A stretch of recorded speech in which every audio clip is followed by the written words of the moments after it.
Today's episode is brought to you by Bush's Fresh Food Market. Calling all foodies, Bush's is hiring. Are you passionate about food, looking for growth, development, and excellent wages? Come grow with Bush's and apply online at bushes.com/join our team. That's Bush's, BUSCHS.com/join our team. From the Detroit Free Press, I'm Emma Stein with today's Free Press Voice Briefing. It's Friday, August 26th, 2022. A Detroit pastor was offered hundreds of thousands of dollars to advocate for menthol cigarettes. It all started when the FDA announced plans to ban the sale of the cigarettes, according to the Bureau of Investigative Journalism. Reverend Horace Sheffield, a prominent civil rights campaigner in Detroit, then wrote an editorial for the Free Press, arguing the ban would help prevent disease and death among black smokers. He said black communities have been targeted by the tobacco industry for decades. But after the editorial came out, he got a phone call from an influential person asking him to reverse course and speak out against the ban in exchange for the money. Sheffield declined. He said, quote, "I felt as if my entire ethical constitution was being challenged. I felt as if I was being asked to do something that was completely against the grain of who I am and what I stood for. Our voices should not be for sale."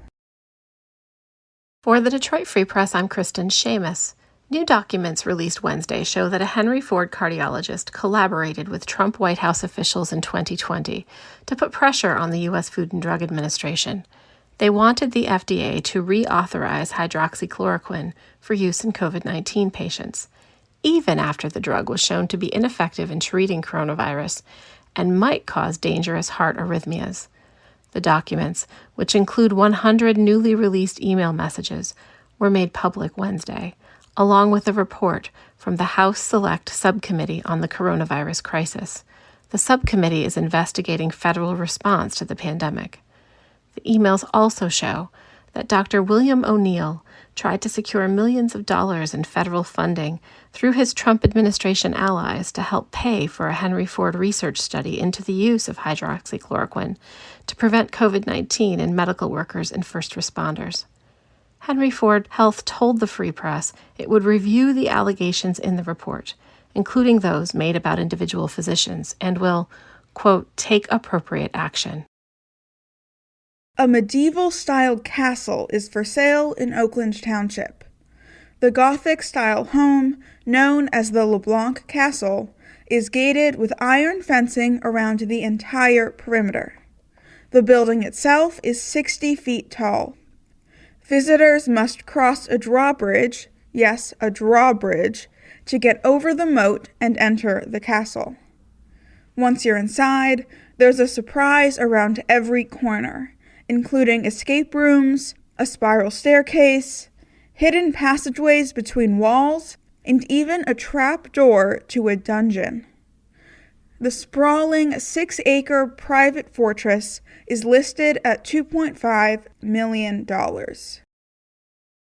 I'm Kirkland Crawford with the Free Press Sports Department, checking off the list of newly named Michigan football captains. The biggest name on the list is quarterback Cade McNamara, mired in the middle of a race for the starting job. It would seem this incumbent, who led U of M to its first Big Ten championship in 17 years a year ago, is a shoo-in to hold on to his top spot on the depth chart.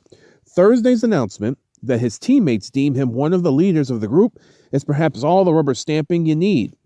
Still, everyone expects to see plenty of J.J. McCarthy in the first month or so of the season under center.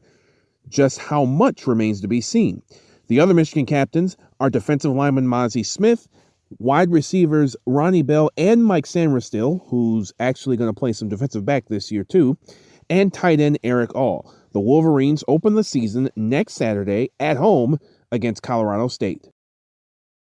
For more stories from the Detroit Free Press, be sure to check out freep.com. That's FREEP.com. Have a great weekend, and we'll see you on Monday.